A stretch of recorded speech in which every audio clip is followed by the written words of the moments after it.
Advanced Air Mobility, or AAM, is NASA's vision for a new air travel capability enabled by small aircraft. One area the NASA AAM team is working on is automation. Autonomy for AAM is the use of integrated hardware and software to be able to make the aircraft essentially be able to fly itself. So it'll be able to see and plan around any hazards that are in the area and just help ensure that the flight is safe and effective.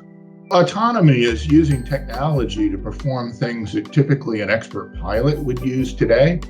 Our goal is to complement what the pilot does through the use of technology to make their job simpler. That first starts with analysis, so being able to prove through mathematics or computer simulation that the concepts are working as designed. The second part is providing the methods or pathways for being able to certify that those technologies are safe.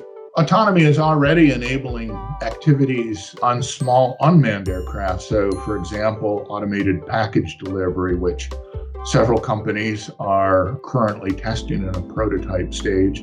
Longer term, we envision air taxis that would be able to pick up and carry people without any pilot on board. Would be a remote supervisor on the ground that's overseeing the operation, but the onboard execution of the flight could be done strictly by the vehicle and its systems.